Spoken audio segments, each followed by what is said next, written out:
My name is Ted Stagg. I came to Alaska in 1967 after working for Schlumberger in the Gulf of Mexico and unable to deal with the boat rides in the Gulf of Mexico. I came to Alaska where we could ride helicopters out in Cook Inlet. And of course, this was before Prudhoe Bay was discovered. I was actually very fortunate to be on the discovery well that ARCO drilled in the winter of 1967-68, and that was certainly an exciting time.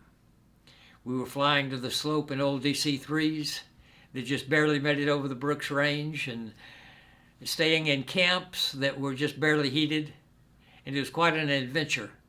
And when we drilled in the Prudhoe Reservoir, the Saddle Rochette Reservoir, it was obvious to all of us there that we were sitting on top of the biggest discovery in North America, certainly. But it was on the far side of the Brooks Range. And for most of us at that time, we felt that it was stranded oil, that we would never be able to produce it. We would not be able to build a pipeline across that mountain range. And that opinion was shared by many in the industry, many with ARCO at the time. And it took actually a couple of weeks after we initially logged the discovery well before it was made a tight hole. Available leases all around it, so it was. It then became very serious. Well, I went to work for BP in 1976, just before the field, the Prudhoe Bay, was brought onto production, and was there for the initial production. And I have a sample of that oil I would like to pass on to you. It was collected then. I worked on the North Slope with the North Slope PEs from 1977 until about 1981, when I transferred to Anchorage and moved into the drilling department.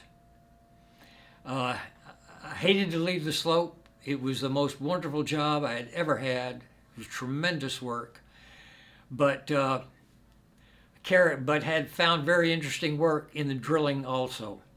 We were very fortunate in all the work that we did for BP, in that we had tremendous support from management. Of course, Prudhoe Bay was a very profitable field, and so we could afford to spend money on experimentation. We had to. A lot of what we were doing, both in the production aspect and the drilling, were challenges that had never really been faced before. We were completing wells with 7-inch tubing, and the hardware to deal with that had never been invented. No one had ever had to deal with subsurface safety valves and 7-inch tubing like we had to at Prudhoe Bay. We had, of course, numerous ones over the course of developing the Prudhoe Bay, but two really stand out in my mind, two that I was very much involved with. In the early 80s, we began dreaming of drilling a horizontal well, and it had not been done in this hemisphere at that point. Elf Aquitaine had drilled a couple of horizontal wells in a carbonate reservoir in Italy and in France, but none had ever been drilled in a sandstone reservoir where the production complexities were much more involved than we would occur in a carbonate reservoir. So we were challenged with drilling a horizontal well at Prudhoe Bay before any had ever been drilled in this nation before. We drilled our first well in 1985, and it was a success, a tremendous success, JX2. We did it with local contractors. Our directional drillers and the people who built the drilling motors and the equipment required for drilling horizontally were based in Anchorage. They were local Anchorage directional drilling contractors. Great Land Directional Drilling. They took the project on, and through a lot of trial and error, we figured out how to do it. We ended up drilling 3 horizontal wells in a package, JX2, B30, and Y20. and never looked back after that. And now horizontal wells are, of course, being drilled all over the world.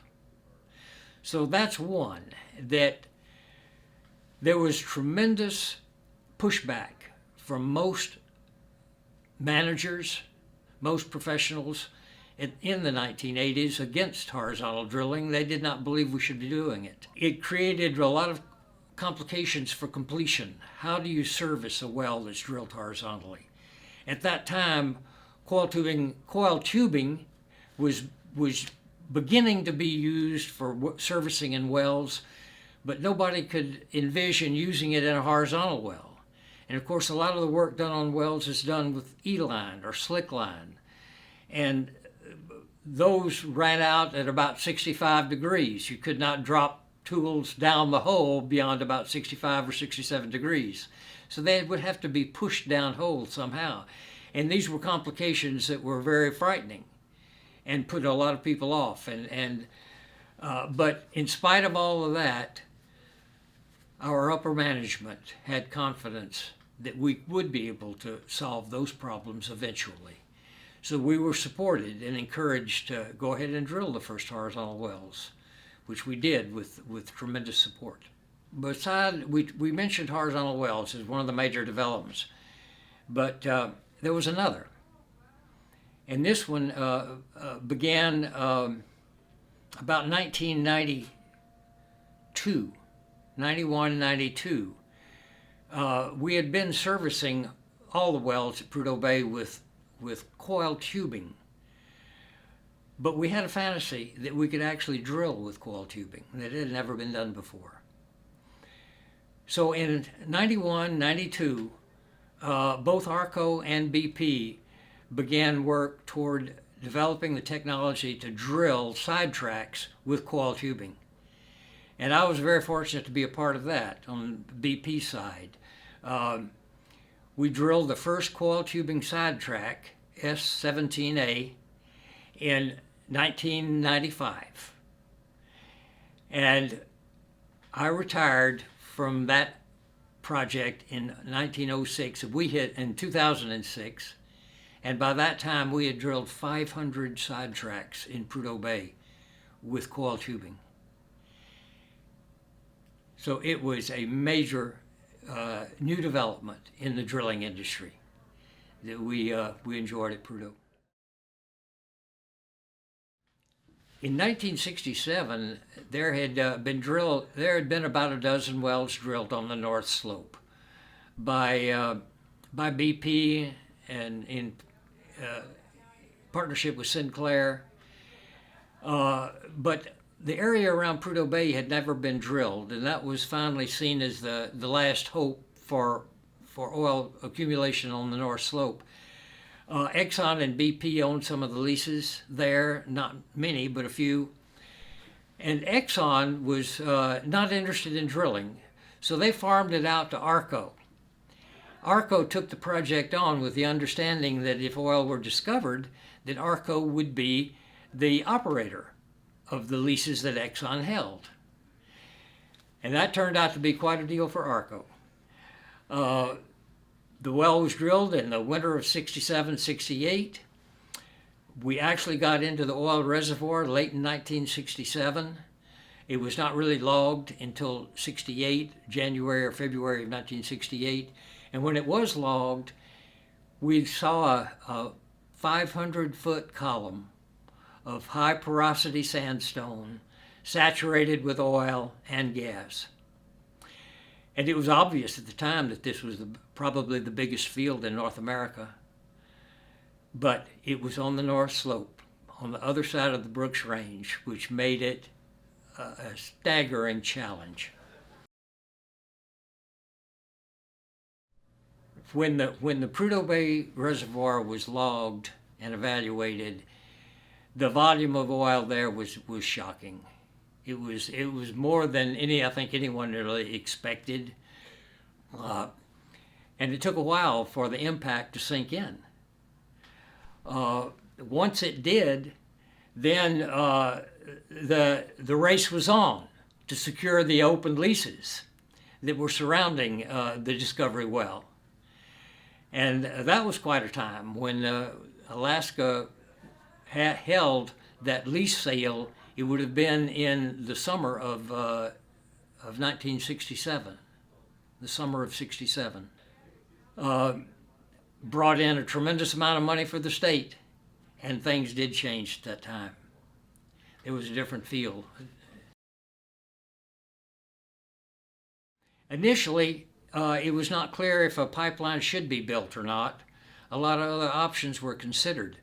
Exxon got a tanker, a special built oil tanker that traveled from the Atlantic through the Northwest Passage to Prudhoe Bay, picked up a symbolic barrel of oil, and then made its way back to the Atlantic Ocean again. That was called the Manhattan Project. And it was one of the things that was considered as an alternative to the pipeline. Eventually, the decision was made to go forward with the pipeline by the owners of Prudhoe, and so pipe was bought, fortunately, from Japan, 48-inch pipeline, and it was stacked all over Alaska. Everywhere you went in Alaska in those days, there'd be pipelines stacked up because we bought the pipeline, moved it into the state, but then construction of the pipeline stopped until native land claims could be worked out. So that pipe sat here for quite a few years until the land claims were finally settled. Then construction of the pipeline actually began in about 1975, 76, really in earnest, and was completed in 77.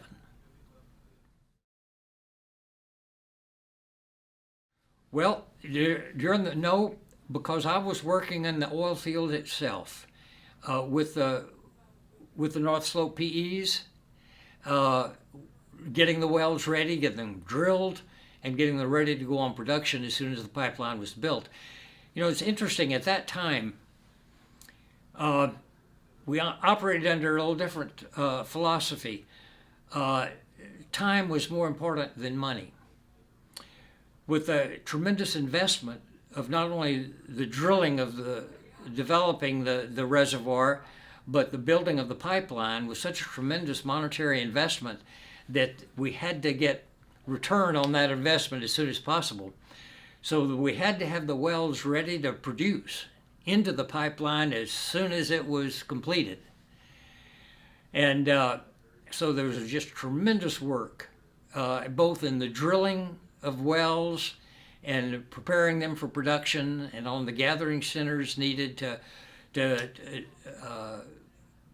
bring the oil into pipeline quality, along with the construction of the pipeline. So this was all going on simultaneously during the years 76, 77, where the activity was just tremendous.